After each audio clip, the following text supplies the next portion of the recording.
ಆದ್ದರಿಂದ pump probe ಸ್ಪೆಕ್ಟ್ರೋಸ್ಕೋಪಿಯನ್ನು ಬಳಸಿಕೊಂಡು femtosecond time ರೆಜಿಮ್ನಲ್ಲಿ dynamics ಅನ್ನು ಹೇಗೆ ಅನುಸರಿಸುವುದು ಎಂಬುದನ್ನು ನಾವು ಇಲ್ಲಿಯವರೆಗೆ ಸರಳ ರೀತಿಯಲ್ಲಿ ಚರ್ಚಿಸಿದ್ದೇವೆ. ಈಗ ಸ್ವಲ್ಪ ನಿಧಾನವಾದ ಸಮಯದ ಪ್ರಮಾಣದ 100 ಪಿಕೋಸೆಕೆಂಡ್ನಿಂದ ನ್ಯಾನೊಸೆಕೆಂಡ್ಗಳ ಬಗ್ಗೆ ಯೋಚಿಸೋಣ. ಆದರೆ ನಾವು ಚರ್ಚಿಸಲಿರುವ ತಂತ್ರವು ವಾಸ್ತವವಾಗಿ ಸ್ವಲ್ಪ ಹೆಚ್ಚು ಸಂಕೀರ್ಣವಾಗಿದೆ. ಆದ್ದರಿಂದ ನೀವು ನಿಧಾನತೆಯ ಸಮಯದ ಪ್ರಮಾಣದಿಂದ ಯೋಚಿಸಿದರೆ ಅದು ಸುಲಭವಾಗಬಹುದು ಮತ್ತು ನಂತರ ನಾವು ಇದನ್ನು ಏಕೆ ಮಾಡಬೇಕು ಎಂಬುದನ್ನು ಅರ್ಥಮಾಡಿಕೊಳ್ಳುತ್ತೇವೆ. ನಾವು ಕೆಲವು ಸಮಯದ ಪ್ರಮಾಣದಲ್ಲಿ ಡೈನಾಮಿಕ್ಸ್ ಅನ್ನು ಅನುಸರಿಸಲು ಬಯಸುತ್ತೇವೆ. ಆದ್ದರಿಂದ ಇದನ್ನು ಮಾಡುವ ಸುಲಭವಾದ ಮಾರ್ಗವೆಂದರೆ ಪಲ್ಸ್ ನಿಂದ ಪ್ರಚೋದಿಸುವುದು. ಒಂದು ಶೋಧಕವನ್ನು ಬಳಸಿ ಅಥವಾ ಮಾದರಿಯಲ್ಲಿ ಹೊರಬರುವ ಪ್ರತಿದೀಪಕವನ್ನು ನೋಡಿ, ಮಾದರಿಯಲ್ಲಿ ಹೊರಬರುವ ಹೊರಸೂಸುವಿಕೆಯನ್ನು ನೋಡಿ ಮತ್ತು ಸಮಯದೊಂದಿಗೆ ಅದು ಹೇಗೆ ಬದಲಾಗುತ್ತದೆ ಎಂಬುದನ್ನು ನೋಡಿ. ಈಗ ಈ ವಿದ್ಯಮಾನವು ಮೈಕ್ರೋಸೆಕೆಂಡ್ ಸಮಯದ ಪ್ರಮಾಣದಲ್ಲಿ ಸಂಭವಿಸಿದರೆ ಯಾವುದೇ ಸಮಸ್ಯೆ ಇಲ್ಲ, ಏಕೆಂದರೆ ನೀವು ಅದನ್ನು ನೇರವಾಗಿ ಆಸಿಲೋಸ್ಕೋಪ್ನಲ್ಲಿ ನೋಡಬಹುದು. ಆಸಿಲೋಸ್ಕೋಪ್ ಹೇಗೆ ಕಾರ್ಯನಿರ್ವಹಿಸುತ್ತದೆ ಎಂಬುದನ್ನು ಸಂಕ್ಷಿಪ್ತವಾಗಿ ಚರ್ಚಿಸಲು ಈ ಕೋರ್ಸ್ನಲ್ಲಿ ನಾವು ನಂತರ ಅವಕಾಶವನ್ನು ಹೊಂದಿರಬಹುದು. ಆದರೆ ಸದ್ಯಕ್ಕೆ ನಾವು ಅದರ ಮೇಲೆ ಮಳೆಯನ್ನು ಪರಿಶೀಲಿಸೋಣ. ಆದ್ದರಿಂದ ಆಸಿಲೋಸ್ಕೋಪ್ ಸಾಮಾನ್ಯವಾಗಿ ನಿಮಗೆ 100 ಪಿಕೋಸೆಕೆಂಡ್ಗಳಷ್ಟು ಕಡಿಮೆ ಸಮಯದ ವಿಶ್ವಾಸಾರ್ಹ ಅಳತೆಯನ್ನು ನೀಡಲು ಸಾಕಷ್ಟು ಸಮಯದ ರೆಸಲ್ಯೂಶನ್ ಅಥವಾ ಬ್ಯಾಂಡ್ವಿಡ್ತ್ ಅನ್ನು ಹೊಂದಿರುವುದಿಲ್ಲ. ಇತ್ತೀಚಿನ ದಿನಗಳಲ್ಲಿ ನೀವು ಆಸಿಲೋಸ್ಕೋಪ್ ಅನ್ನು ಪಡೆಯುತ್ತೀರಿ, ಆದರೆ ಅದರೊಂದಿಗೆ ಸಮಸ್ಯೆಗಳಿವೆ. ಆದ್ದರಿಂದ ನೀವು ನೇರ ಅಳತೆ ಮಾಡಲು ಸಾಧ್ಯವಿಲ್ಲ. ನೀವು ಫೆಮ್ಟೋಸೆಕೆಂಡ್ಗೆ ಹೋದಾಗ ಬೆಳಕಿನ ಶಕ್ತಿಯನ್ನು ಬಳಸಿಕೊಂಡು ನಾವು ಸಮಸ್ಯೆಯನ್ನು ಪರಿಹರಿಸುತ್ತೇವೆ. ಪಂಪ್ ಪ್ರೋಬ್ ಸ್ಪೆಕ್ಟ್ರೋಸ್ಕೋಪಿಯ ಸಂದರ್ಭದಲ್ಲಿ ನಾವು ಚರ್ಚಿಸಿದಂತೆ ನಾವು ಬದಲಾಗುವ ವಿಳಂಬಗಳನ್ನು ನೀಡುತ್ತೇವೆ. ಆದರೆ ನೀವು 100 ಪಿಕೋಸೆಕೆಂಡ್ ಅಥವಾ ನ್ಯಾನೊಸೆಕೆಂಡ್ಗಳ ಬಗ್ಗೆ ಮಾತನಾಡುತ್ತಿದ್ದರೆ ಬಹಳ ಸರಳವಾದ ಕಾರಣಕ್ಕಾಗಿ ನೀವು ಈ ತಂತ್ರವನ್ನು ಬಳಸಲಾಗುವುದಿಲ್ಲ. ನಾನು ಯಾವ ರೀತಿಯ ಸಮಯ ವಿಳಂಬವನ್ನು ನೀಡಬೇಕು?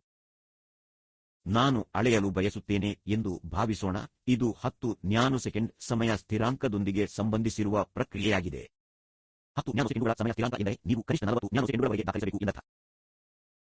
ಆದ್ದರಿಂದ 40 ನ್ಯಾನೊಸೆಕೆಂಡ್ ಸಮಯ ವಿಳಂಬ ಸರಿಯಾಗಿರುತ್ತದೆ. ಬೆಳಕು ಹೋಗುತ್ತದೆ ಮತ್ತು ಹಿಂತಿರುಗುತ್ತದೆ. ಆದ್ದರಿಂದ ಇದು ಪರಿಣಾಮಕಾರಿಯಾಗಿ 20 ಅಡಿಗಳಷ್ಟಿರುತ್ತದೆ. ನಿಮಗೆ 20 ಅಡಿ ಉದ್ದದ ಪರಿವರ್ತನೆಯ ಹಂತ ಬೇಕಾಗುತ್ತದೆ. ಆದ್ದರಿಂದ ಅದರೊಂದಿಗೆ 2 ಸಮಸ್ಯೆಗಳು. ಮೊದಲನೆಯದಾಗಿ ನಿಮಗೆ ದೊಡ್ಡ ಪ್ರಯೋಗಾಲಯ ಬೇಕು. ಎರಡನೆಯದಾಗಿ 1 ಅಡಿ ಉದ್ದದ ಪರಿವರ್ತನೆಯ ಹಂತದ ಜೋಡಣೆಯನ್ನು ಮಾಡಿದವರಿಗೆ ಅದು ಎಷ್ಟು ಕಷ್ಟ ಎಂದು ತಿಳಿಯುತ್ತದೆ. ಆದ್ದರಿಂದ ನೀವು 20 ಅಡಿ ಉದ್ದದ ವಿಳಂಬವನ್ನು ಜೋಡಿಸಲು ಹೊರಟಿದ್ದರೆ ದೇವರು ನಿಮಗೆ ಸಹಾಯ ಮಾಡಲಿ. ಇದು ಇನ್ನು ಮುಂದೆ ಉತ್ತಮ ತಂತ್ರವಲ್ಲ. ಮತ್ತು ನೀವು ಪಾಯಿಂಟ್ ಬೈ ಪಾಯಿಂಟ್ ದಾಖಲಿಸುತ್ತೀರಿ, ಅದು ಬಹಳ ಸಮಯ ತೆಗೆದುಕೊಳ್ಳುತ್ತದೆ. ಆದ್ದರಿಂದ ಈ ಮಧ್ಯಂತರ ಸಮಯದ ರೆಸಲ್ಯೂಶನ್ಗೆ ನೇರ ಮಾಪನವು ಕೆಲಸ ಮಾಡುವುದಿಲ್ಲ ಮತ್ತು ಈ ಸಮಯ ವಿಳಂಬ ಆಪ್ಟಿಕಲ್ ತಂತ್ರವು ತೊಡಕಿನದ್ದಾಗಿದೆ. ಎಲೆಕ್ಟ್ರಾನಿಕ್ಸ್ನ ಸಹಾಯವನ್ನು ತೆಗೆದುಕೊಳ್ಳುವುದನ್ನು ಬಿಟ್ಟು ಬೇರೆ ದಾರಿಯಿಲ್ಲ. ಆದರೆ ಎಲೆಕ್ಟ್ರಾನಿಕ್ಸ್ಗೆ ಒಂದು ಸಮಸ್ಯೆ ಇದೆ. ನಾವು ಬಳಸಲು ಹೊರಟಿರುವ ಎಲೆಕ್ಟ್ರಾನಿಕ್ ಘಟಕಗಳಿಗೆ ಸಂಬಂಧಿಸಿದ ಪ್ರತಿಕ್ರಿಯೆ ಸಮಯವು ಪಿಕೋಸೆಕೆಂಡ್ನಲ್ಲಿಲ್ಲ, ಅದು ನ್ಯಾನೊಸೆಕೆಂಡ್ನಲ್ಲಿರುತ್ತದೆ ಅಥವಾ ನಿಧಾನವಾಗಿರುತ್ತದೆ. ಆದ್ದರಿಂದ ನಾವು ಎಲೆಕ್ಟ್ರಾನಿಕ್ಸ್ ಅನ್ನು ಬಳಸುವ ಈ ಅತ್ಯಂತ ಸೊಗಸಾದ ತಂತ್ರವನ್ನು ಕಲಿಯುತ್ತೇವೆ, ಆದರೆ ಎಲೆಕ್ಟ್ರಾನಿಕ್ ಘಟಕಗಳಿಗೆ ಸಂಬಂಧಿಸಿದ ಅಂತರ್ಗತ ಕಳಪೆ ಸಮಯದ ರೆಸಲ್ಯೂಶನ್ ಅನ್ನು ತಪ್ಪಿಸಲು ಒಂದು ತಂತ್ರವನ್ನು ಬಳಸುತ್ತೇವೆ. ಇದು 100 ನ್ಯಾನೊಸೆಕೆಂಡುಗಳನ್ನು ಬಹುಶಃ 10 ನ್ಯಾನೊಸೆಕೆಂಡುಗಳಿಂದ 100 ನ್ಯಾನೊಸೆಕೆಂಡುಗಳವರೆಗೆ ಅಳೆಯಲು ಅನುವು ಮಾಡಿಕೊಡುತ್ತದೆ. ಈ ತಂತ್ರವನ್ನು ಟೈಮ್ ಕೋರಿಲೇಟೆಡ್ ಸಿಂಗಲ್ ಫೋಟಾನ್ ಎಣಿಕೆ ಎಂದು ಕರೆಯಲಾಗುತ್ತದೆ, ಅಥವಾ ಇದನ್ನು ಸಾಮಾನ್ಯವಾಗಿ ಸಂಕ್ಷಿಪ್ತವಾಗಿ TCSPC ಎಂದು ಕರೆಯಲಾಗುತ್ತದೆ. ಸ್ಲೈಡ್ನಲ್ಲಿ ನಾವು ಇಲ್ಲಿ ನೋಡುವುದು TCSPCಯಲ್ಲಿ ಬಳಸಲಾಗುವ ವಿಭಿನ್ನ ಘಟಕಗಳಾಗಿವೆ. ಇದು ಪಲ್ಸ್ ಡಯೋಡ್ ಲೇಸರ್ ಆಗಿದೆ. ನೀವು ಪ್ರಯೋಗಾಲಯಕ್ಕೆ ಹೋದಾಗ ನಾವು ನಿಮಗೆ ಇದನ್ನು ತೋರಿಸುವುದಿಲ್ಲ, ನಾವು ನಿಮಗೆ femtosecond pulse titanium sapphire laser ಅನ್ನು ತೋರಿಸುತ್ತೇವೆ.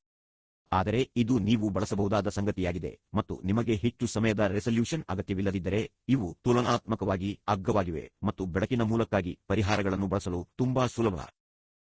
ಮತ್ತು ನೀವು ಗಾತ್ರವನ್ನು ನೋಡಬಹುದು, ಇದು ಸುಮಾರು 3 ಸೆಂಟಿಮೀಟರ್ ಆಗಿರುತ್ತದೆ, ಅಗಲವು ಸುಮಾರು 1 ಸೆಂಟಿಮೀಟರ್ ಆಗಿರುತ್ತದೆ. ಇದಕ್ಕೆ ಹೋಲಿಸಿದರೆ ಮೂಲಗಳು ಎಷ್ಟು ಚಿಕ್ಕದಾಗಿವೆ ಎಂಬುದನ್ನು ನೀವು ನೋಡಬಹುದು. ನಂತರ ನಿಮಗೆ ಮಾದರಿ ಕೊಠಡಿಯೊಳಗೆ ಮಾದರಿ ಕೊಠಡಿಯ ಅಗತ್ಯವಿದೆ. ನೀವು ಏನನ್ನಾದರೂ ಇಟ್ಟುಕೊಳ್ಳಬೇಕು. ಅವರ ಜೀವಿತಾವಧಿಯ ಪ್ರತಿದೀಪಕ ಜೀವಿತಾವಧಿಯನ್ನು ನೀವು ದಾಖಲಿಸಲು ಬಯಸುತ್ತೀರಿ ಮತ್ತು ನಂತರ ನಿಮಗೆ ಈ ರೇಖಾಚಿತ್ರಗಳಲ್ಲಿ ತೋರಿಸದ ಏಕವರ್ಣದ ಯಂತ್ರದ ಅಗತ್ಯವಿದೆ. ನಂತರ ನಿಮಗೆ ಡಿಟೆಕ್ಟರ್ ಅಗತ್ಯವಿದೆ. ನೀವು ಇಲ್ಲಿ ನೋಡುವುದು ಈಗ ಹೊರಿಬಾ ಜೊವೆನಿ ಎಂದು ಕರೆಯಲಾಗುವ TBX4 ಡಿಟೆಕ್ಟರ್ ಆಗಿದೆ. ನಾವು ಅದನ್ನು ಆ ಸಮಯದಲ್ಲಿ ಬೇರೆ ಯಾವುದೋ ಕಂಪನಿಯಿಂದ ಖರೀದಿಸಿದೆವು, ಅದರ ಹೆಸರು IBH ಆಗಿತ್ತು. ಆದ್ದರಿಂದ ಇದು ಡಿಟೆಕ್ಟರ್ ಮತ್ತು ಕೆಲವು ಸಂಬಂಧಿತ ಎಲೆಕ್ಟ್ರಾನಿಕ್ಸ್ ಆಗಿದೆ ಮತ್ತು ನೀವು ಈ ಸಂಯೋಜನೆಯನ್ನು ಬಳಸುವಾಗ ನೀವು ಫ್ಲೋರೊಸೆನ್ ಕ್ಷಯವಾಗುವುದನ್ನು ನೋಡುತ್ತೀರಾ, ಅದು ಅತ್ಯಂತ ಕೆಳಗಿನ ರೇಖಾಚಿತ್ರದಲ್ಲಿ ತೋರಿಸಿರುವಂತೆ ಕಾಣುತ್ತದೆ. ಈ ಗಾಸಿಯನ್ ರೀತಿಯ ವಸ್ತುವು ಉಪಕರಣವು ನೋಡುವಂತೆ ಲೇಸರ್ ಪಲ್ಸ್ ಆಗಿದೆ, ಮತ್ತು ಅಲ್ಲಿರುವ ವಸ್ತುವು ಫ್ಲೋರೊಸೆನ್ಸ್ ಕೊಳೆಯುವಿಕೆಯಾಗಿದೆ. ಇದು ಘಾತೀಯವಾಗಿ ಕಾಣುತ್ತಿಲ್ಲ ಎಂದು ನೀವು ಭಾವಿಸಬಹುದು, ಏಕೆಂದರೆ ನಾವು ಕ್ಷಯಕ್ಕೆ ಹೋಲಿಸಿದರೆ ಸಣ್ಣ ಸಮಯದ ವಿಂಡೋವನ್ನು ತೋರಿಸುತ್ತಿದ್ದೇವೆ. ಆದ್ದರಿಂದ ಈ ತಂತ್ರವು ಏಕ ಫೋಟಾನ್ ಎಣಿಕೆಯೊಂದಿಗೆ ಹೇಗೆ ಪರಸ್ಪರ ಸಂಬಂಧ ಹೊಂದಿದೆ ಎಂಬುದನ್ನು ಹಂತ ಹಂತವಾಗಿ ಕಲಿಯೋಣ. ಇದನ್ನು ಕಲಿಯುವುದು ಮುಖ್ಯವಾಗಿದೆ, ಏಕೆಂದರೆ ಇದು ಈಗ ಸಾಮಾನ್ಯವಾಗಿ ಬಳಸುವ ಸರ್ವವ್ಯಾಪಿ ತಂತ್ರವಾಗಿದೆ. ದತ್ತಾಂಶವನ್ನು ದಾಖಲಿಸುವಾಗ ಮತ್ತು ಅದನ್ನು ವಿಶ್ಲೇಷಿಸುವಾಗ ಏನು ಮಾಡಬೇಕು ಮತ್ತು ಏನು ಮಾಡಬಾರದು ಎಂಬುದನ್ನು ನಾವು ತಿಳಿದುಕೊಳ್ಳುವುದು ಮುಖ್ಯವಾಗಿದೆ. ಆದ್ದರಿಂದ ಇದು TCSPC ಗೆ ಹೋಗುವ ಮೊದಲೇ TCSPC ಯ ಮೂಲ ತತ್ವವಾಗಿದೆ. ಇದು ನಾವು ಹಿಂದಿನ ಮಾಡ್ಯೂಲ್ನಲ್ಲಿ ಸ್ವಲ್ಪ ವಿಭಿನ್ನ ರೀತಿಯಲ್ಲಿ ಚರ್ಚಿಸಿದ ವಿಷಯವಾಗಿದೆ. ನಾವು ಏನು ಮಾಡುತ್ತಿದ್ದೇವೆ ಎಂದರೆ ನಾವು ಪಲ್ಸ್ದಿಂದ ರೋಮಾಂಚನಗೊಳ್ಳುತ್ತೇವೆ ಮತ್ತು ನಂತರ ನಾವು ಕ್ಷಯವಾಗುವುದನ್ನು ನೋಡುತ್ತಿದ್ದೇವೆ. ಇಲ್ಲಿ ಕೊಳೆಯುವಿಕೆಯು ಸರಳ ರೇಖೆಯಂತೆ ಕಾಣುತ್ತದೆ, ಏಕೆಂದರೆ ನಾವು ಒಂದೇ ಘಾತೀಯ ಕ್ಷಯವಾಗುವುದನ್ನು ಊಹಿಸಿಕೊಂಡಿದ್ದೇವೆ ಮತ್ತು ಈ ಅಕ್ಷವು ಲಾಗರಿಥಮಿಕ್ ಆಗಿದೆ. ಆದ್ದರಿಂದ ಸರಳವಾದ ಸನ್ನಿವೇಶದಲ್ಲಿ ನಾವು ಮೊದಲೇ ಹೇಳಿದಂತೆ ಉತ್ತೇಜಿತ ರಾಜ್ಯದ ಜನಸಂಖ್ಯೆಯ ಕ್ಷಯವಾಗುವುದು ಏಕಘಾತೀಯವಾಗಿದೆ, ಏಕೆಂದರೆ ಇದು ಯಾವುದೇ ನಿರ್ದಿಷ್ಟ ಸಮಯ ನಲ್ಲಿ ಮೊದಲ ಕ್ರಮಾಂಕದ ಕ್ಷಯ ಮತ್ತು ಪ್ರತಿದೀಪಕ ತೀವ್ರತೆಯಾಗಿದೆ. ಅದೇ ಸಮಯದಲ್ಲಿ ನಲ್ಲಿ ಉತ್ತೇಜಿತ ಸ್ಥಿತಿಯ ಜನಸಂಖ್ಯೆ ಸ್ಟಾರ್ಗೆ ಅನುಪಾತದಲ್ಲಿರುತ್ತದೆ. ಆದ್ದರಿಂದ ನಲ್ಲಿರುವ ನಕ್ಷತ್ರವು ಈ ರೀತಿಯ ಘಾತೀಯ ವ್ಯತ್ಯಾಸವನ್ನು ಅನುಸರಿಸುವುದರಿಂದ ನಾವು ಪ್ರತಿದೀಪಕ ತೀವ್ರತೆಗೆ ಇದೇ ರೀತಿಯ ಘಾತೀಯ ವ್ಯತ್ಯಾಸವನ್ನು ಬರೆಯಬಹುದು. ನಾವು ಚಲನಶಾಸ್ತ್ರದಲ್ಲಿ ನಿಖರವಾಗಿ ಇದನ್ನೇ ಅಧ್ಯಯನ ಮಾಡಿದ್ದೇವೆ. ರಾಸಾಯನಿಕ ಚಲನಶಾಸ್ತ್ರದಲ್ಲಿ ಕೇವಲ ಒಂದು ವ್ಯತ್ಯಾಸವಿದೆ. ನೀವು ಇಲ್ಲಿ ಘಾತೀಯ ಮೈನಸ್ kt ಅನ್ನು ಬರೆಯುವ ಬದಲು ನಾವು ಘಾತೀಯ ಮೈನಸ್ ಬೈ ಟೌ ಅನ್ನು ಬರೆದಿದ್ದೇವೆ. ಆದ್ದರಿಂದ ಈ ಟೌ ಅನ್ನು ಜೀವಮಾನ ಎಂದು ಕರೆಯಲಾಗುತ್ತದೆ. ಸರಳವಾಗಿ ಹೇಳುವುದಾದರೆ ಟೌ ಎಂಬುದು ಸಮಯದ ಸ್ಥಿರಾಂಕದ ಪರಸ್ಪರ ಸಂಬಂಧವಾಗಿದೆ, ಆದರೆ ನಂತರ ಅದನ್ನು ಎಲ್ಲಾ ವಸ್ತುಗಳ ಜೀವಿತಾವಧಿ ಎಂದು ಏಕೆ ಕರೆಯಲಾಗುತ್ತದೆ? ಇದನ್ನು ಜೀವಿತಾವಧಿ ಎಂದು ಕರೆಯಲಾಗುತ್ತದೆ ಏಕೆಂದರೆ ಇದು ಉತ್ತೇಜಿತ ಸ್ಥಿತಿಯಲ್ಲಿ ಅಣುವು ಕಳೆಯುವ ಸರಾಸರಿ ಸಮಯವಾಗಿದೆ. ಇದು ಮನೆ ಕೆಲಸವಾಗಿರಲಿ, ಇದನ್ನು ಲಕೋವಿಚ್ ಅವರ ಪಠ್ಯಪುಸ್ತಕದಲ್ಲಿ ರಚಿಸಲಾಗಿದೆ. ದಯವಿಟ್ಟು ಅದನ್ನು ನೀವೇ ಮಾಡಿಕೊಳ್ಳಿ ಮತ್ತು ಟೌ ವಾಸ್ತವವಾಗಿ ಉತ್ತೇಜಿತ ಸ್ಥಿತಿಯಲ್ಲಿ ಅಣುವು ಕ್ಷಯಿಸುವ ಸರಾಸರಿ ಸಮಯವಾಗಿದೆ ಎಂದು ನಿಮಗೆ ನೀವೇ ಮನವರಿಕೆ ಮಾಡಿಕೊಳ್ಳಿ. ಅದು ಅವಿಭಾಜ್ಯವನ್ನು ಪರಿಹರಿಸುವುದನ್ನು ಒಳಗೊಂಡಿರುತ್ತದೆ. ಅದು ಎಲ್ಲ ಅವಿಭಾಜ್ಯವನ್ನು ಸರಿ ಮಾಡುತ್ತದೆ. ಈಗ ನಾನು ಹೇಳಿದಂತೆ ಇದು ಅತ್ಯಂತ ಸರಳವಾದ ಸನ್ನಿವೇಶವಾಗಿದೆ. ಆಗಾಗ್ಗೆ ಕ್ಷಯವು ಏಕಘಾತೀಯವಲ್ಲ ಮತ್ತು ಅದು ಏಕಘಾತೀಯವಾಗಿರದಿದ್ದಾಗ ಸಾಮಾನ್ಯವಾಗಿ ಬಳಸುವ ಮಾದರಿಯು ಬಹು ಘಾತೀಯ ಕ್ಷಯವಾಗಿದೆ, ಅಲ್ಲಿ ನೀವು ಘಾತೀಯ ಪದಗಳ ತೂಕದ ಮೊತ್ತವನ್ನು ತೆಗೆದುಕೊಳ್ಳುತ್ತೀರಿ. ಈಗ ಬಹು ಘಾತೀಯ ಕೊಳೆತವು ಸಾಮಾನ್ಯವಾಗಿ ನೀವು ನಿಭಾಯಿಸಲಿರುವ ಯಾವುದೇ ಕೊಳೆತಕ್ಕೆ ಸರಿಹೊಂದುತ್ತದೆ. ಆದರೆ ಎಲ್ಲದಕ್ಕೂ ಸೂಕ್ತವಾದ ಕ್ಷಯ ಮಾದರಿಯು ಅಗತ್ಯವಿಲ್ಲ ಎಂಬುದನ್ನು ಮರೆಯದಿರುವುದು ಮುಖ್ಯವಾಗಿದೆ. ನಿಮಗೆ ವಿವಿಧ ಕ್ಷಯ ಮಾದರಿಗಳು ಬೇಕಾಗಬಹುದು.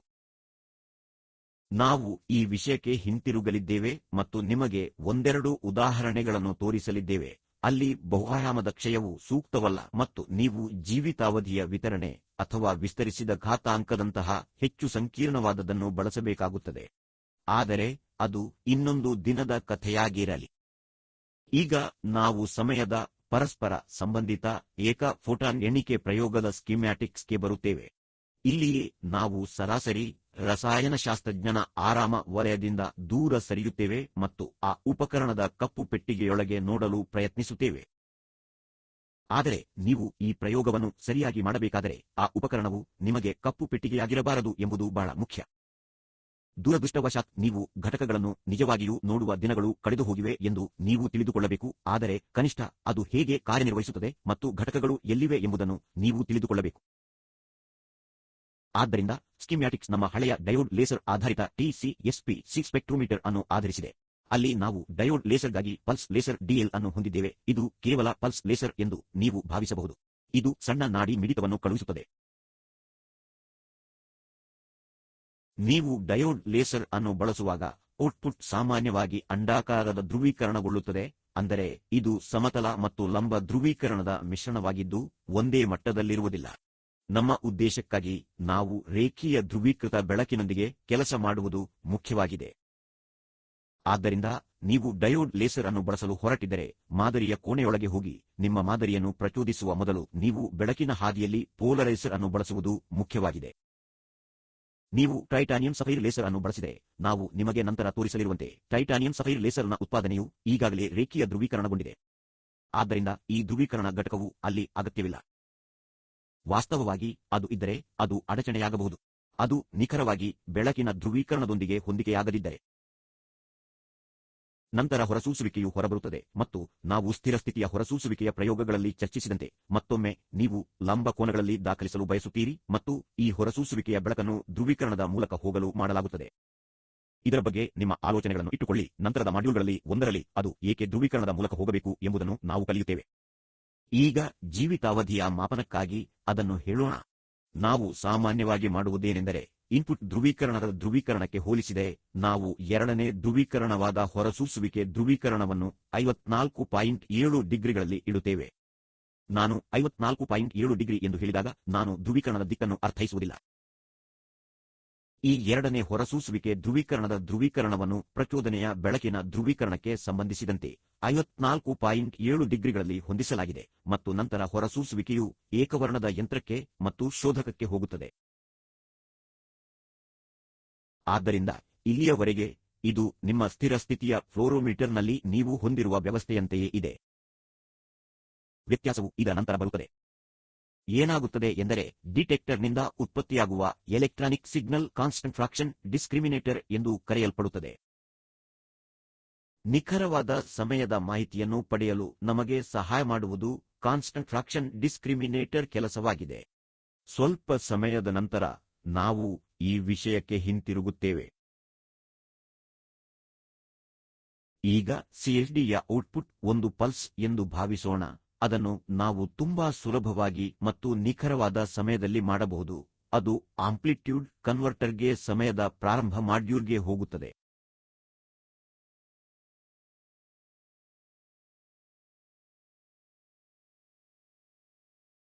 ಎ ಟೈಮ್ ಟು ಆಂಪ್ಲಿಟ್ಯೂಡ್ ಪರಿವರ್ತಕವು ಅದರ ಹೃದಯ ಭಾಗದಲ್ಲಿ ಕೆಪಾಸಿಟರ್ ಅನ್ನು ಹೊಂದಿರುತ್ತದೆ. ಇದು ಪ್ರಾರಂಭದಲ್ಲಿ ಸಿಗ್ನಲ್ ಬರುವ ಕ್ಷಣದಲ್ಲಿ ಚಾರ್ಜ್ ಆಗಲು ಪ್ರಾರಂಭಿಸುತ್ತದೆ ಮತ್ತು ನಿಲ್ಲುವಾಗ ಮತ್ತೊಂದು ಸಿಗ್ನಲ್ ಕಾಣಿಸಿಕೊಳ್ಳುವವರೆಗೆ ಚಾರ್ಜ್ ಆಗುತ್ತಲೇ ಇರುತ್ತದೆ. ಮತ್ತು ಈ ಸಿಗ್ನಲ್ ಎಲ್ಲಿಂದ ಬರುತ್ತದೆ? ಇದು ಡಯೋಡ್ ಲೇಸರ್ನ ವಿದ್ಯುತ್ ಸರಬರಾಜಿನಿಂದ ಬರುತ್ತದೆ. ಇದು ಸಿಂಕ್ರೊನಸ್ ಪ್ರಚೋದಕವನ್ನು ಕಳುಹಿಸುತ್ತದೆ. ಸಿಂಕ್ರೊನಸ್ ಟ್ರಿಗ್ಗರ್ ಎಂದರೆ ವಿದ್ಯುತ್ ಪೂರೈಕೆಯು ಲೇಸರ್ ಅನ್ನು ಹಾಯಿಸುತ್ತದೆ ಮತ್ತು ಆ ಕ್ಷಣದಲ್ಲಿ ಎಲೆಕ್ಟ್ರಾನ್ಗಳ ಪಲ್ಸ್ ಅನ್ನು ಕಳುಹಿಸುತ್ತದೆ. ಅದು ಮತ್ತೆ ಸಿಎಫ್ಡಿಗೆ ಹೋಗುತ್ತದೆ ಮತ್ತು ನಿಲ್ಲುತ್ತದೆ. ಸಿಂಕ್ರೊನಸ್ ಟ್ರಿಗ್ಗರ್ ಏನನ್ನು ಸೂಚಿಸುತ್ತದೆ? ಇದು ಲೇಸರ್ ಅನ್ನು ಹಾಯಿಸುವುದನ್ನು ಸೂಚಿಸುತ್ತದೆ. ಆದ್ದರಿಂದ ನಿಮ್ಮ ಲೇಸರ್ 1 ಮೆಗಾಹರ್ಟ್ಜ್ ಪುನರಾವರ್ತನೆಯ ದರದಲ್ಲಿ ಕಾರ್ಯನಿರ್ವಹಿಸುತ್ತಿದ್ದರೆ ಅದು ಸೆಕೆಂಡಿಗೆ 10 ರಿಂದ 6 ಪಲ್ಸ್ಗಳನ್ನು ನೀಡುತ್ತದೆ ಎಂದರ್ಥ. ನಂತರ ಈ 10 ರಿಂದ ಸೆಕೆಂಡಿಗೆ 6 ಪಲ್ಸ್ಗಳಿಗೆ ಪ್ರತಿಯೊಂದಕ್ಕೂ ವಿದ್ಯುತ್ ಸಿಗ್ನಲ್ ಹೊರ ಹೋಗುತ್ತದೆ. ಅದು ಸಿಂಕ್ರೊನಸ್ ಪ್ರಚೋದಕವಾಗಿದೆ. ಆದ್ದರಿಂದ ಸಿಂಕ್ರೊನಸ್ ಟ್ರಿಗ್ಗರ್ ಲೇಸರಿನಂತೆಯೇ ಪುನರಾವರ್ತನೆಯ ದರವನ್ನು ಹೊಂದಿರುತ್ತದೆ. ಇದನ್ನು ಕೆಲವು ಕೇಬಲ್ಗಳ ಮೂಲಕ ಹಾದುಹೋಗುವಂತೆ ಮಾಡಲಾಗುತ್ತದೆ ಮತ್ತು ಎಲ್ಲವೂ ಸಿಎಫ್ಡಿಗೆ ಹೋಗುತ್ತದೆ ಮತ್ತು ನಿಲ್ಲುತ್ತದೆ.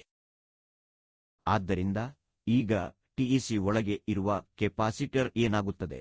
ಪ್ರಾರಂಭದಲ್ಲಿ ಸಿಗ್ನಲ್ನ ಆಗಮನ ಮತ್ತು ನಿಲುಗಡೆ ಸಮಯದಲ್ಲಿ ಸಿಗ್ನಲ್ನ ಆಗಮನದ ನಡುವಿನ ಅವಧಿಗೆ ಚಾರ್ಜ್ ಮಾಡಲಾಗುತ್ತದೆ. ಮತ್ತು ಸ್ಟಾಪ್ ಬಂದ ಕ್ಷಣ ಚಾರ್ಜಿಂಗ್ ನಿಲ್ಲುತ್ತದೆ. ಕೆಲವು ಶುಲ್ಕಗಳು ಸಂಗ್ರಹವಾದವು. ಈಗ ಇದನ್ನು ಪ್ರತಿರೋಧದಾದ್ಯಂತ ಬಿಡುಗಡೆ ಮಾಡಲಾಗುತ್ತದೆ ಮತ್ತು ಪ್ರತಿರೋಧದಾದ್ಯಂತ ವೋಲ್ಟೇಜ್ ಅನ್ನು ಅಳೆಯಲಾಗುತ್ತದೆ. ಆದ್ದರಿಂದ ನಾನು ಅದನ್ನು ಸ್ವಲ್ಪ ಬರೆಯಲು ಪ್ರಯತ್ನಿಸಿದರೆ, ಆದ್ದರಿಂದ ನಿಮ್ಮ ಬಳಿ ಏನಿದೆಯೋ ಅದು ಇದು. ಇದು ಸ್ಟಾಪ್ ಎಂದು ಹೇಳೋಣ ಮತ್ತು ಇದು ಆರಂಭ ಎಂದು ಹೇಳೋಣ.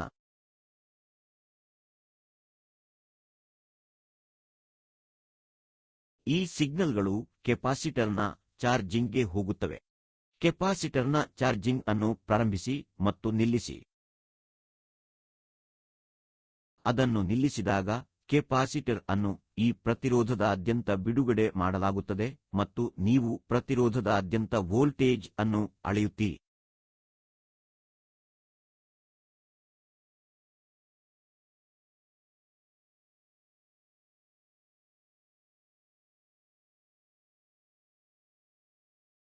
ಆದ್ದರಿಂದ ಈಗ ನೀವು ನೋಡುವ ವೋಲ್ಟೇಜ್ ಕೆಪಾಸಿಟರ್ನಲ್ಲಿ ಸಂಗ್ರಹವಾಗಿರುವ ಚಾರ್ಜ್ಗೆ ಅನುಪಾತದಲ್ಲಿರುತ್ತದೆ ಎಂದು ನೀವು ನನ್ನೊಂದಿಗೆ ಒಪ್ಪುತ್ತೀರಾ ಎಂದು ನೋಡಿ. ಕೆಪಾಸಿಟರ್ ಮೇಲೆ ಸಂಗ್ರಹವಾಗಿರುವ ಚಾರ್ಜ್ ಮಾಡುವ ಸಮಯಕ್ಕೆ ಅನುಪಾತದಲ್ಲಿದೆ ಎಂದು ನಾನು ಹೇಳಿದರೆ ನೀವು ನನ್ನೊಂದಿಗೆ ಒಪ್ಪುತ್ತೀರಿ. ಆದ್ದರಿಂದ ನಾನು ಇದನ್ನು ಈ ರೀತಿ ಬರೆಯಬಹುದು: ಈ ವೋಲ್ಟೇಜ್ ಡೆಲ್ಟಾ ಟಿಗೆ ಅನುಪಾತದಲ್ಲಿರುತ್ತದೆ, ಅಲ್ಲಿ ಡೆಲ್ಟಾ ಟಿ ಪ್ರಾರಂಭ ಮತ್ತು ನಿಲುಗಡೆ ಸಮಯದಲ್ಲಿ ಆಗಮನದ ಸಮಯದಲ್ಲಿನ ವ್ಯತ್ಯಾಸವಾಗಿದೆ.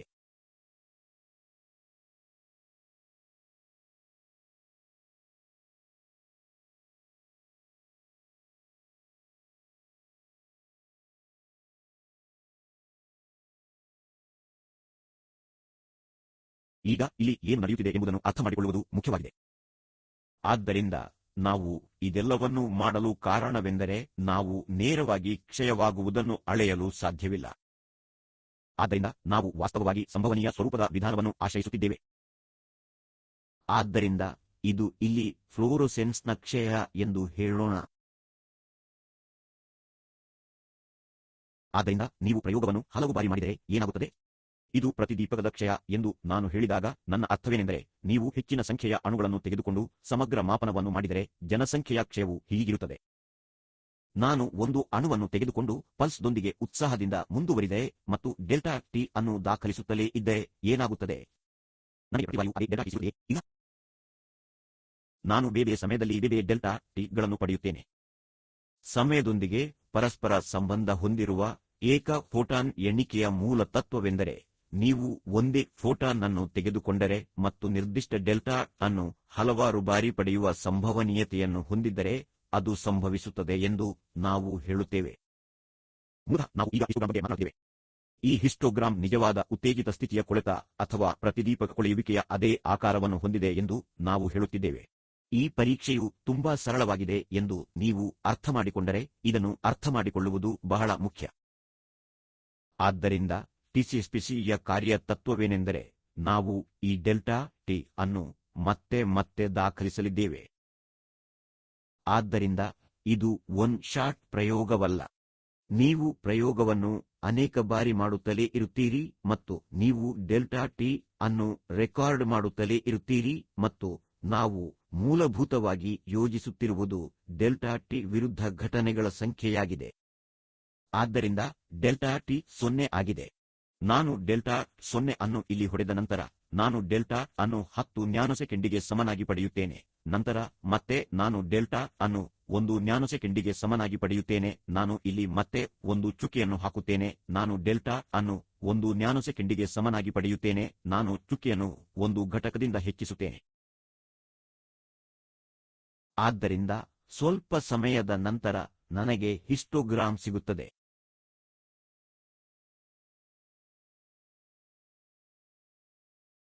ಆದ್ದರಿಂದ ನಾವು ಹೇಳುತ್ತಿರುವುದು ಏನೆಂದರೆ, ನೀವು ಹಿಸ್ಟೋಗ್ರಾಮ್ನ ತುದಿಗಳನ್ನು ಸೇರಿಸಿದರೆ ನೀವು ಉತ್ತೇಜಿತ ಸ್ಥಿತಿಯ ಜನಸಂಖ್ಯೆಯ ಕೊಳೆಯುವಿಕೆ ಮತ್ತು ಪ್ರತಿದೀಪಕ ತೀವ್ರತೆಯ ಕೊಳೆಯುವಿಕೆಯಂತೆಯೇ ಅದೇ ವಕ್ರರೇಖೆಯನ್ನು ಪಡೆಯುತ್ತೀರಿ.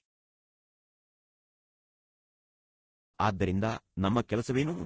ನಮ್ಮ ಕೆಲಸವು ಹೆಚ್ಚಿನ ಸಂಖ್ಯೆಯ ಪ್ರಯೋಗಗಳನ್ನು ಮಾಡುವುದು ಮತ್ತು ಡೆಲ್ಟಾ ಟಿಗಳನ್ನು ರೆಕಾರ್ಡ್ ಮಾಡುವುದನ್ನು ಮುಂದುವರಿಸುವುದು ಮತ್ತು ನಿರ್ದಿಷ್ಟ ಡೆಲ್ಟಾ ಟಿ ಎಷ್ಟು ಬಾರಿ ಸಂಭವಿಸುತ್ತದೆ ಎಂಬುದರ ಮೇಲೆ ನಿಗಾ ಇಡುವುದು. ಆದ್ದರಿಂದ ಇದನ್ನು ಟೈಮ್ ಟು ಆಂಪ್ಲಿಟ್ಯೂಡ್ ಕನ್ವರ್ಟರ್ ಎಂದು ಏಕೆ ಕರೆಯಲಾಗುತ್ತದೆ? ಏಕೆಂದರೆ ನೀವು ನಿಜವಾಗಿಯೂ ಸಮಯವನ್ನು ವೋಲ್ಟೇಜ್ ಆಗಿ ಪರಿವರ್ತಿಸುತ್ತಿದ್ದೀರಿ. ಅದಕ್ಕಾಗಿಯೇ ಇದನ್ನು ಟೈಮ್ ಟು ಆಂಪ್ಲಿಟ್ಯೂಡ್ ಕನ್ವರ್ಟರ್ ಎಂದು ಕರೆಯಲಾಗುತ್ತದೆ. ಆದ್ದರಿಂದ ಅಲ್ಲಿಂದ ಅದು ಎನ್ಸಿಎ ಯೊಂದಿಗೆ ಕಂಪ್ಯೂಟರ್ಗೆ ಹೋಗುತ್ತದೆ. ಎನ್ಸಿಎ ಎಂದರೆ ಮಲ್ಟಿಚಾನಲ್ ಅನಲೈಜರ್. ಆದ್ದರಿಂದ ಇದು ಮಲ್ಟಿಚಾನಲ್ ವಿಶ್ಲೇಷಕಕ್ಕೆ ಹೋಗುತ್ತದೆ. ಮಲ್ಟಿಚಾನಲ್ ವಿಶ್ಲೇಷಕ ಎಂದರೇನು? ಮಲ್ಟಿಚಾನಲ್ ವಿಶ್ಲೇಷಕವು ಡಿಜಿಟಲ್ ಗ್ರಾಫ್ ಪೇಪರ್ನಂತಿದೆ. ಸ್ವಲ್ಪ ಸಮಯದ ಹಿಂದೆ ನಾನು ಚರ್ಚಿಸಿದ್ದು ಏನೆಂದರೆ, ನಿರ್ದಿಷ್ಟ ಡೆಲ್ಟಾ ಟಿ ಎಷ್ಟು ಬಾರಿ ಬರುತ್ತದೆ ಎಂಬುದನ್ನು ಅಳೆಯಲು ನಾನು ಬಯಸುತ್ತೇನೆ. ನಾನು ಅದನ್ನು ಕೈಯಿಂದ ಮಾಡಬೇಕಾದರೆ ನಾನು ಏನು ಮಾಡುತ್ತೇನೆ? ನಾನು ಗ್ರಾಫ್ ಪೇಪರ್ ತೆಗೆದುಕೊಳ್ಳುತ್ತೇನೆ. ನಾನು ಎಕ್ಸ್ ಅಕ್ಷದ ಮೇಲೆ ಡೆಲ್ಟಾ ಅನ್ನು ಗುರುತಿಸುತ್ತೇನೆ ಮತ್ತು ಚುಕ್ಕೆಗಳನ್ನು ಹಾಕುತ್ತಲೇ ಇರುತ್ತೇನೆ. ನಾನು ಒಂದು ರೀತಿಯ ಡೆಲ್ಟಾ ಟಿ 1 ಡಾಟ್ ಅನ್ನು ಪಡೆಯುತ್ತೇನೆ. ಅದೇ ಡೆಲ್ಟಾ ಟಿ ಮತ್ತೆ ಬರುತ್ತದೆ. ನಾನು ಒಂದು ಹಂತದಿಂದ ಮೇಲಕ್ಕೆ ಹೋಗುತ್ತೇನೆ ಮತ್ತು ಹೀಗೆ ನಾನು ಹಿಸ್ಟೋಗ್ರಾಮ್ ಅನ್ನು ನಿರ್ಮಿಸುತ್ತೇನೆ. ಕಂಪ್ಯೂಟರ್ ಅದೇ ಕೆಲಸವನ್ನು ಮಾಡುತ್ತದೆ. ಇದು ಇತ್ತೀಚಿನ ದಿನಗಳಲ್ಲಿ ಕಾರ್ಡ್ ಅನ್ನು ಹೊಂದಿದೆ. ಎನ್ಸಿಎ ಇನ್ನು ಮುಂದೆ ಸ್ವತಂತ್ರ ಸಾಧನವಲ್ಲ. ಎನ್ಸಿಎ ಎಂದರೆ ಮಲ್ಟಿಚಾನಲ್ ವಿಶ್ಲೇಷಕ. ಆದ್ದರಿಂದ ಮಲ್ಟಿಚಾನಲ್ ಎಂದರೆ ಪ್ರತಿ ಚಾನಲ್ ನೀವು ಯೋಚಿಸಬಹುದಾದ ಮೆಮೊರಿ ಸ್ಥಳವಾಗಿದೆ. ಗ್ರಾಫ್ ಕಾಗದದ ಡಿಜಿಟಲ್ ಸಮಾನ. ಗ್ರಾಫ್ ಕಾಗದದ ಮೇಲೆ ಆ ಎಲ್ಲ ಅಡ್ಡರೇಖೆಗಳು ಮೆಮೊರಿ ಸ್ಥಳವಾಗಿದ್ದು, ನೀವು ಡಿಜಿಟಲ್ ಗ್ರಾಫ್ ಕಾಗದವನ್ನು ಯೋಚಿಸಬಹುದು. ಆದ್ದರಿಂದ ಮಲ್ಟಿಚಾನಲ್ ವಿಶ್ಲೇಷಕವು ಈ ಎಲ್ಲಾ ಚಾನೆಲ್ಗಳನ್ನು ಹೊಂದಿದೆ. ಅವುಗಳಲ್ಲಿ ಪ್ರತಿಯೊಂದೂ ಮೆಮೊರಿ ಸ್ಥಳವಾಗಿದೆ ಮತ್ತು ನೀವು ಏನು ಮಾಡಬಹುದು ಎಂದರೆ ನಿರ್ದಿಷ್ಟ ಡೆಲ್ಟಾ ಟಿ ಎಷ್ಟು ಬಾರಿ ಬರುತ್ತಿದೆ ಎಂಬುದನ್ನು ನೀವು ದಾಖಲಿಸಬಹುದು. ಆದ್ದರಿಂದ ನಾವು ಅದನ್ನೇ ಮಾಡುತ್ತೇವೆ ಮತ್ತು ಅದೇ ರೀತಿಯ ಕ್ಷಯವಾಗುವ ಆಕಾರವನ್ನು ಹೊಂದಿರುವ ಹಿಸ್ಟೋಗ್ರಾಮ್ ಅನ್ನು ನಾವು ನಿರ್ಮಿಸುತ್ತೇವೆ. ಆದ್ದರಿಂದ ಅದು ಆ ರೀತಿಯಲ್ಲಿ ಕಾರ್ಯನಿರ್ವಹಿಸುತ್ತದೆ. ಸಿಡಿ ಏನು ಮಾಡುತ್ತದೆ? ಸಿಡಿ ಹೇಗೆ ಕಾರ್ಯನಿರ್ವಹಿಸುತ್ತದೆ?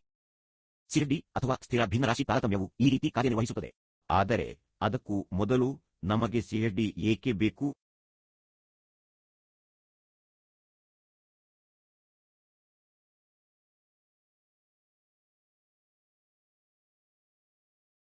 ನಾವು ಕಾನ್ಸ್ಟಂಟ್ ಫ್ರಾಕ್ಷನ್ ಡಿಸ್ಕ್ರಿಮಿನೇಷನ್ಗೆ ಹೋಗುವ ಮೊದಲು ಲೀಡಿಂಗ್ ಎಡ್ಜ್ ಡಿಸ್ಕ್ರಿಮಿನೇಷನ್ ಎಂದು ಕರೆಯಲ್ಪಡುವ ವಿಷಯದ ಬಗ್ಗೆ ಮಾತನಾಡೋಣ.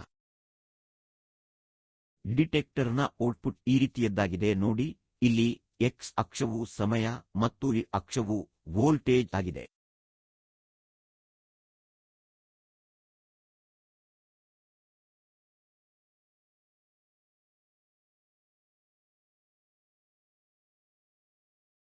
ಸಾಮಾನ್ಯವಾಗಿ ಈ ಪಲ್ಸ್ -100 ರಿಂದ -300 ಮಿಲಿವೋಲ್ಟ್ ಆಗಿರುತ್ತದೆ. ಇದು ಗರಿಷ್ಠ ಆಂಪ್ಲಿಟ್ಯೂಡ್ ಆಗಿದೆ. ಈ ರೀತಿಯ ಪಲ್ಸ್ ಅನ್ನು ನಿಂಪಲ್ಸ್ ಎಂದು ಕರೆಯಲಾಗುತ್ತದೆ. ನಿಮ್ ಎಂದರೆ ಏನು? Nuclear instrumentation module. NIM ಎಂದರೆ ನೀವು ತಯಾರಿಸುವ ವಸ್ತು ಎಂದರ್ಥ.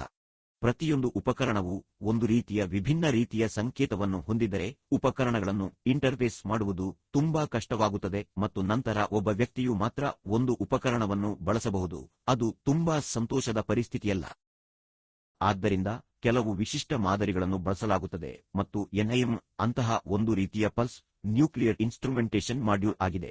ಇದು ವೈಶಾಲ್ಯದಲ್ಲಿ ಗೌಸಿಯನ್ ಪಲ್ಸ್ -100 ರಿಂದ -300 ಮಿಲಿವೋಲ್ಟ್ ಆಗಿದೆ.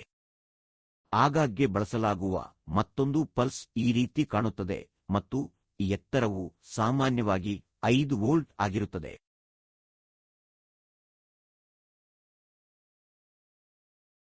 ಈ ಪಲ್ಸ್ಗೆ ಏನು ಹೆಸರಿದೆ ಎಂದು ಯಾರು ನನಗೆ ಹೇಳಬಹುದೇ? ಇದು ಚೌಕಾಕಾರದ ಪಲ್ಸ್ ಆದರೆ ಇದಕ್ಕೆ ಒಂದು ಹೆಸರು ಇದೆ. ನೀವು ಯಾವುದೇ ರೀತಿಯ ಬೈನರಿ ಲಾಜಿಕ್ ಅನ್ನು ಯಾವುದೇ ರೀತಿಯ ಕಂಪ್ಯೂಟರ್ ಅನ್ನು ಬಳಸಿದಾಗಲೆಲ್ಲ ಇದನ್ನು ಬಳಸಲಾಗುತ್ತದೆ. ಇದನ್ನು TTL ಪಲ್ಸ್ ಎಂದು ಕರೆಯಲಾಗುತ್ತದೆ. ಇದನ್ನು ಮೆಟ್ಟಿಲುಗಳಂತೆ ಏಕೆ ಬರೆಯಲಾಗುತ್ತಿದೆ ಎಂದು ನನಗೆ ತಿಳಿದಿಲ್ಲ, ಆದರೆ ಹೇಗಾದರೂ TTL ಟ್ರಾನ್ಸಿಸ್ಟರ್ ಲಾಜಿಕ್ ಆಗಿದೆ. ಆದ್ದರಿಂದ ಇದು ಮೂಲತಃ ಕಂಪ್ಯೂಟರ್ಗೆ 0 ಮತ್ತು 1 ಅನ್ನು ಹೊರತುಪಡಿಸಿ ಬೇರೆ ಏನನ್ನೂ ಅರ್ಥಮಾಡಿಕೊಳ್ಳುವುದಿಲ್ಲ ಎಂದು ನಿಮಗೆ ಚೆನ್ನಾಗಿ ತಿಳಿದಿದೆ. ಅದಕ್ಕಾಗಿಯೇ ಕಂಪ್ಯೂಟರ್ ಭಾಷೆಯು ಎಲ್ಲಾ ಬೈನರಿ ಆಗಿದೆ, ಎಲ್ಲವೂ 0 ಮತ್ತು 1 ನಲ್ಲಿದೆ. ಆದ್ದರಿಂದ ಮೂಲಭೂತವಾಗಿ ಇದು 0 ಇದು 1 ಆಗಿದೆ. ಆದ್ದರಿಂದ TTL ಪಲ್ಸ್ಗಳ ಅನುಕ್ರಮವು ನೀವು ಕಂಪ್ಯೂಟರ್ಗೆ ಏನು ಹೇಳಲು ಬಯಸುತ್ತೀರಿ ಎಂಬುದನ್ನು ಹೇಳುತ್ತದೆ. ಆದರೆ ಇಲ್ಲಿ ಸಾಮಾನ್ಯವಾಗಿ ನಾವು TTL ಪಲ್ಸ್ ಅನ್ನು ಬಳಸುವುದಿಲ್ಲ. ಹೆಚ್ಚಿನ ಉಪಕರಣಗಳಲ್ಲಿ TTL ಔಟ್ಪುಟ್ನ ಅವಕಾಶವಿದೆ ಎಂದು ನೀವು ನೋಡುತ್ತೀರಿ, ಆದರೆ ಹೆಚ್ಚಿನ ಸಮಯ ನಾವು TTL ಅನ್ನು ಬಳಸುವುದಿಲ್ಲ. ಹೆಚ್ಚಿನ ಉಪಕರಣಗಳನ್ನು ವಾಸ್ತವವಾಗಿ ನಿಮ್ ಬಿನ್ಗಳಲ್ಲಿ ಅಳವಡಿಸಲಾಗಿರುವುದರಿಂದ ನಿಮ್ ಅನ್ನು ಬಳಸಲಾಗುತ್ತದೆ. ಆದ್ದರಿಂದ ನಿಮ್ ಪಲ್ಸ್ಗಳೊಂದಿಗೆ ಕೆಲಸ ಮಾಡುವುದು ಹೆಚ್ಚು ಅನುಕೂಲಕರವಾಗಿದೆ. ಈಗ ಸಮಸ್ಯೆ -100 ರಿಂದ -300 ಆಗಿದೆ. ಎಲ್ಲಾ ಸಮಯದಲ್ಲೂ 300 ಮಿಲಿವೋಲ್ಟ್ ಆಗಿರುತ್ತದೆ ಅಥವಾ ಎಲ್ಲಾ ಸಮಯದಲ್ಲೂ -100 ಮಿಲಿವೋಲ್ಟ್ ಆಗಿರುತ್ತದೆ ಎಂದು ಯಾರೂ ಹೇಳಿಲ್ಲ. ಯಾವಾಗಲೂ ಏರಿಳಿತವಿರುತ್ತದೆ. ಆದ್ದರಿಂದ ನೀವು ರೇಖಾಚಿತ್ರದಲ್ಲಿ ನೆನಪಿಸಿಕೊಂಡರೆ ಟಾಕ್ ಯ ಪ್ರಾರಂಭ ಎಂದು ಹೇಳಲು ಕೆಲವು ಸಿಗ್ನಲ್ಗಳು ಬರುತ್ತವೆ. ಸಿಗ್ನಲ್ ಬಂದಿದೆ ಎಂದು ಹೇಳುವುದು ತುಂಬಾ ಸುಲಭ. ಸಿಗ್ನಲ್ ಬಂದಿದೆ ಎಂದು ಉಪಕರಣಕ್ಕೆ ಹೇಗೆ ತಿಳಿಯುತ್ತದೆ? ಅದು ಕಣ್ಣಿಗೆ ಕಾಣಿಸುವುದಿಲ್ಲ.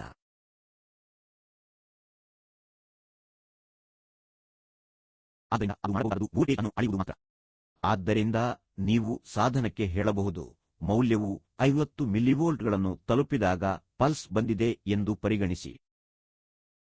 ಆದ್ದರಿಂದ ಇದು -50 ಮಿಲಿವೋಲ್ಟ್ಗಳು ಸರಿ ಎಂದು ಹೇಳೋಣ. ಇದನ್ನು ಲೀಡಿಂಗ್ ಎಡ್ಜ್ ಡಿಸ್ಕ್ರಿಮಿನೇಷನ್ ಎಂದು ಕರೆಯಲಾಗುತ್ತದೆ. ನೀವು ಈ ರೀತಿ ತಾರತಮ್ಯ ಮಾಡುತ್ತೀರಿ, ಇದೆಲ್ಲವನ್ನು ಇಲ್ಲಿ 0 ಎಂದು ಪರಿಗಣಿಸಲಾಗುತ್ತದೆ, ಅಂದರೆ ನೀವು ಪ್ರಾರಂಭಿಸಿದಾಗ ಸಮಯ 0 ಆಗಿದೆ. ಆದರೆ ಇದರಲ್ಲಿ ಒಂದು ಸಮಸ್ಯೆ ಇದೆ. ನಾವು ಈಗ ಹೇಳಿದಂತೆ ಯಾರೂ ಹೇಳಿಲ್ಲ ಅದು ನಿಖರವಾಗಿ 300 ಆಗಿರುತ್ತದೆ. ಅದು ಅಲ್ಲ ಎಂದು ಭಾವಿಸೋಣ. ನಾನು ಸ್ವಲ್ಪ ಉತ್ಪ್ರೇಕ್ಷೆ ಮಾಡುತ್ತೇನೆ ಮತ್ತು ಅದನ್ನು ಈ ರೀತಿ ಚಿತ್ರಿಸುತ್ತೇನೆ. ಅದೇ ಸಿಗ್ನಲ್ಗಾಗಿ ನಾನು ಅಂತಹ ಪಲ್ಸ್ ಅನ್ನು ಪಡೆದುಕೊಂಡಿದ್ದೇನೆ ಎಂದು ಹೇಳೋಣ. ಈಗ ಏನಾಗುತ್ತದೆ? ಈ ಸಮಯದಲ್ಲಿ ಎಕ್ಸ್ ಅಕ್ಷದ ಸಮಯ, ನೆನಪಿಡಿ, ಮೌಲ್ಯವು 50 ಮಿಲಿವೋಲ್ಟ್ ಅಲ್ಲ, ಕೆಲಸದ ಸಮಯದಲ್ಲಿ ಮೌಲ್ಯವು 50 ಮಿಲಿವೋಲ್ಟ್ ಆಗಿರುತ್ತದೆ. ಆದ್ದರಿಂದ ನಾನು ಈ ದೊಡ್ಡ ಪಲ್ಸ್ ವನ್ನು ಪಡೆಯುತ್ತೇನೆಯೇ ಅಥವಾ ಈ ಸಣ್ಣ ಪಲ್ಸ್ ವನ್ನು ಪಡೆಯುತ್ತೇನೆಯೇ ಎಂಬುದರ ಆಧಾರದ ಮೇಲೆ ಡೆಲ್ಟಾ ಯಿಂದ ಪ್ರಾರಂಭದ ಸಮಯದಲ್ಲಿ ನಾನು ಅನಿಶ್ಚಿತತೆಯನ್ನು ಹೊಂದಿರುತ್ತೇನೆ. ಇದನ್ನು ಟೈಮಿಂಗ್ ಜಿಟ್ಟರ್ ಎಂದು ಕರೆಯಲಾಗುತ್ತದೆ. ಪ್ರಮುಖ ಅಂಚಿನ ತಾರತಮ್ಯಕ್ಕಿಂತ ಹೆಚ್ಚಾಗಿ ಸ್ಥಿರವಾದ ಭಿನ್ನಾಂಶ ತಾರತಮ್ಯವನ್ನು ಬಳಸುವ ಮೂಲಕ ಸಮಯದ ಜಿಟ್ಟರ್ ಅನ್ನು ತೆಗೆದುಹಾಕಲಾಗುತ್ತದೆ.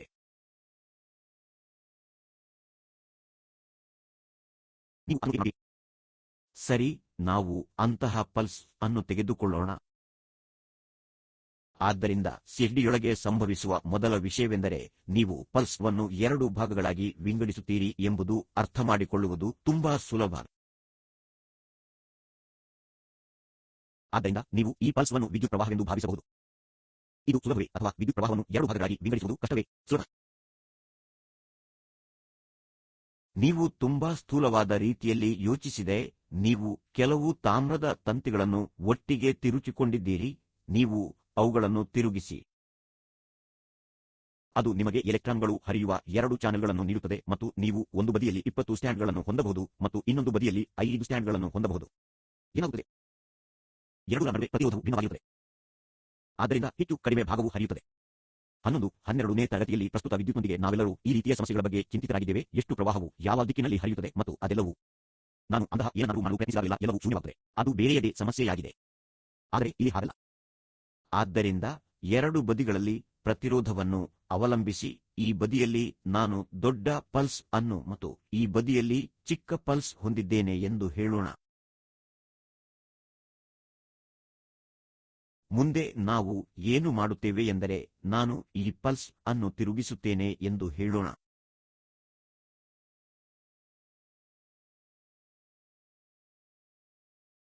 ಎಲೆಕ್ಟ್ರಾನಿಕ್ಸ್ನಲ್ಲಿ ಟ್ರಾನ್ಸಿಸ್ಟರ್ಗಳನ್ನು ಬಳಸುವ ವಿಲೋಮ ಮತ್ತು ಎಲ್ಲವೂ ತುಂಬಾ ಸುಲಭ ಮತ್ತು ಇದಕ್ಕೆ ನಾನು ಸ್ವಲ್ಪ ಸಮಯ ವಿಳಂಬವನ್ನು ನೀಡುತ್ತೇನೆ, ಅಂದರೆ ನಾನು ಉದ್ದವಾದ ತಂತಿಯನ್ನು ಬಳಸುತ್ತೇನೆ.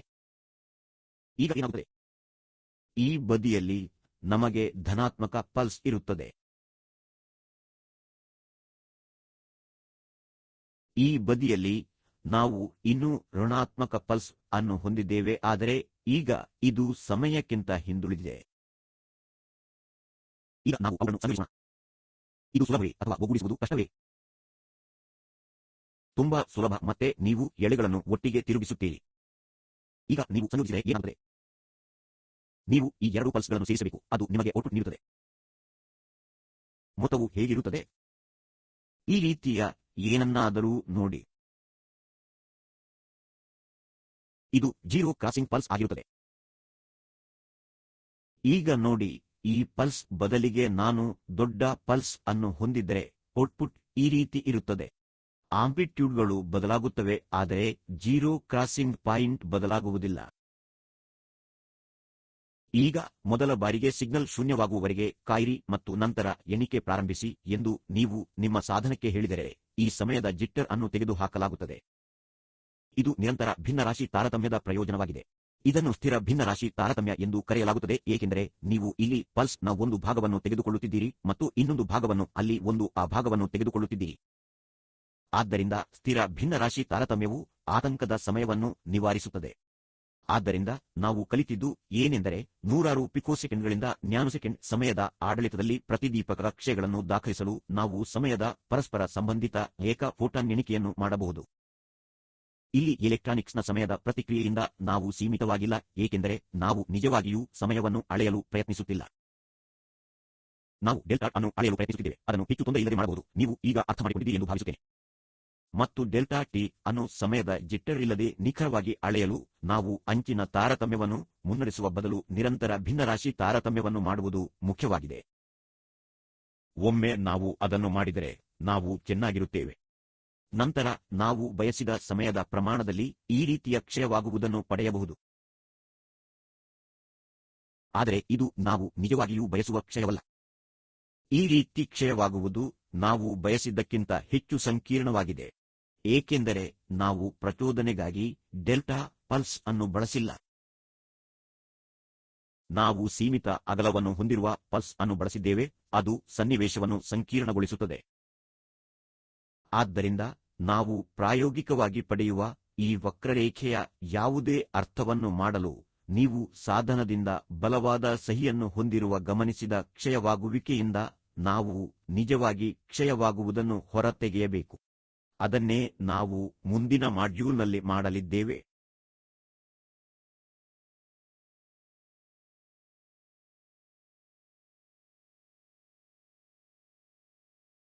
ತುಂಬಾ ಧನ್ಯವಾದಗಳು.